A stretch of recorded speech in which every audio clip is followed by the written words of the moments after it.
행복 경제학 이동과 행복편. 돈이 많을수록 정말 행복할까요? 행복 경제학이 알려주는 놀라운 진실.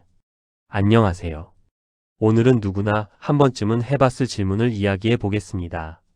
돈이 많을수록 정말 행복할까요? 아마 대부분은 이렇게 대답하실 겁니다. 당연하지. 돈이 많으면 좋은 집에서 살 수 있고, 맛있는 음식을 먹을 수 있고, 여행도 갈 수 있습니다. 병원도 부담 없이 갈 수 있고, 아이들에게 좋은 교육도 받을 수 있습니다.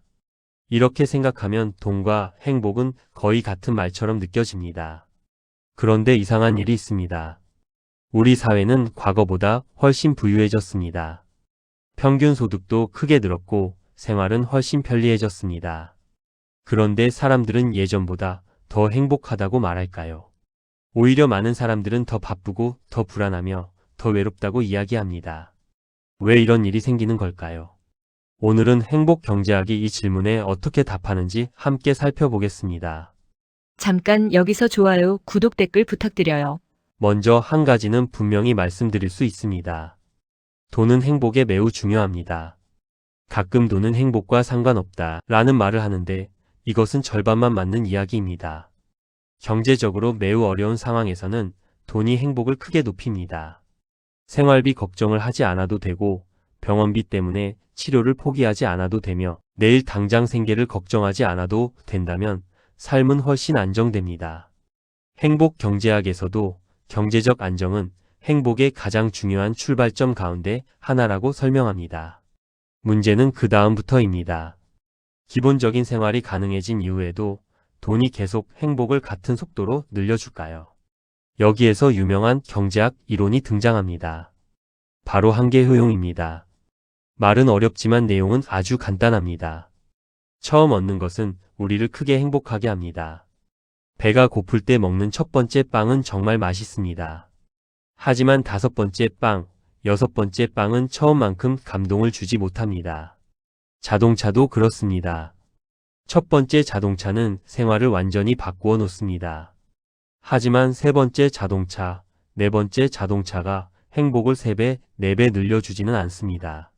돈도 마찬가지입니다.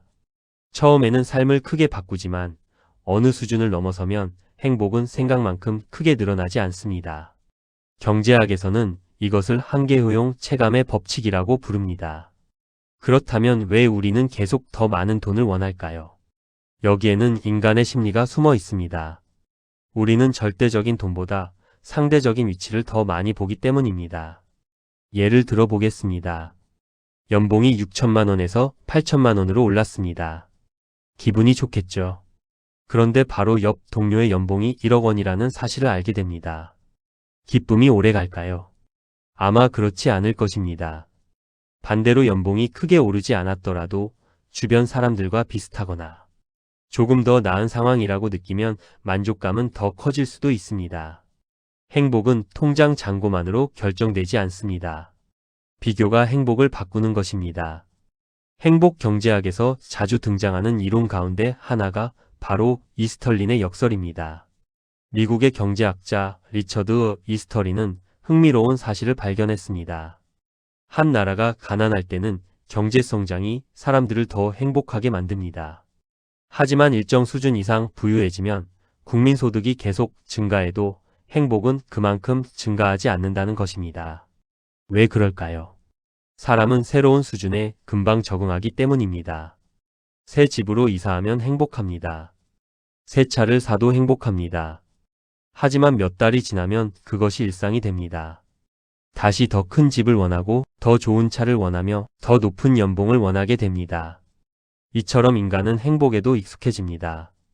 행복 경제학에서는 이것을 쾌락적 적응이라고 설명합니다. 그래서 돈만으로는 오래 행복하기가 어렵습니다. 그렇다면 행복을 오래 유지하는 사람들은 무엇이 다를까요?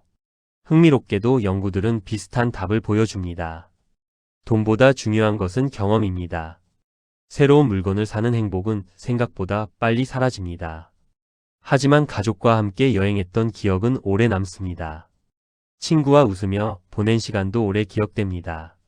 새로운 도전을 했던 경험도 시간이 지날수록 더 소중한 추억이 됩니다. 물건은 시간이 지나면 낡습니다. 그러나 경험은 시간이 지나면서 오히려 더 가치 있는 기억으로 남습니다. 그래서 행복한 사람들은 소비보다 경험에 더 많이 투자하는 경우가 많습니다. 여기에서 또 하나 중요한 사실이 있습니다. 행복을 가장 크게 결정하는 것은 돈이 아니라 관계입니다.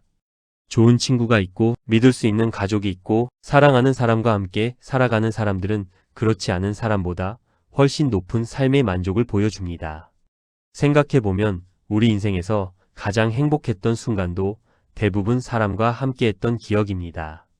통장을 보며 행복했던 기억보다 누군가와 함께 웃었던 기억이 훨씬 많지 않으신가요? 결국 돈은 관계를 대신할 수 없습니다. 시간도 대신할 수 없습니다. 건강도 대신할 수 없습니다. 그렇다면 어떻게 돈을 현명하게 사용해야 할까요? 행복 경제학 연구자들은 몇 가지 구체적인 방법을 제안합니다. 첫째, 물건보다 경험에 투자하세요. 여행, 콘서트, 전시회 관람, 새로운 취미. 이런 경험은 오래도록 기억에 남습니다. 연구에 따르면 물건을 구매할 때보다 경험을 구매할 때 더 큰 행복을 느낀다고 합니다. 둘째, 시간을 사는데 돈을 쓰세요. 귀찮은 집안일을 맡기거나 가까운 곳으로 이사해서 출퇴근 시간을 줄이는 것도 좋은 방법입니다. 시간적 여유가 있을수록 삶의 만족도가 높아진다는 연구 결과가 있습니다. 셋째, 다른 사람을 위해 돈을 써보세요.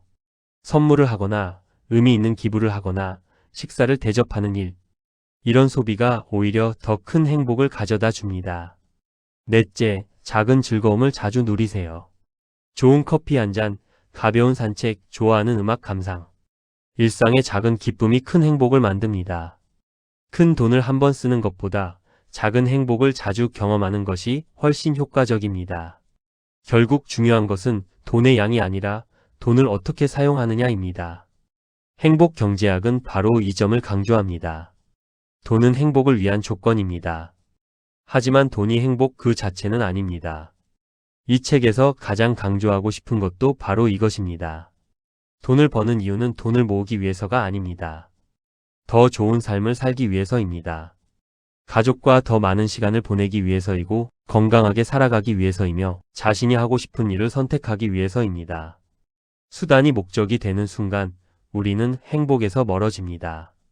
마지막으로 여러분께 질문 하나를 드리고 싶습니다. 만약 지금보다 연봉이 2배가 된다면 정말 2배 행복해질까요? 아니면 지금보다 하루 1시간을 더 사랑하는 사람과 함께 보낼 수 있다면 그 편이 더 행복할까요? 정답은 사람마다 다를 것입니다. 하지만 행복 경제학은 분명한 메시지를 전합니다. 돈은 삶을 풍요롭게 만들 수 있습니다. 그러나 행복을 완성하는 것은 돈이 아니라 시간과 관계, 건강, 그리고 삶의 의미입니다. 돈은 행복의 출발점입니다. 그러나 행복의 목적지는 아닙니다. 오늘 하루도 돈을 버는 이유를 한 번쯤 생각해 보셨으면 좋겠습니다.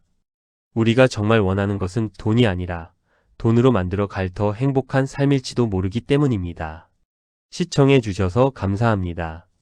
다음 시간에도 다른 주제로 행복 경제학의 또 다른 흥미로운 이야기를 함께 나누겠습니다. 감사합니다. 여기서 좋아요, 구독, 댓글 부탁드려요.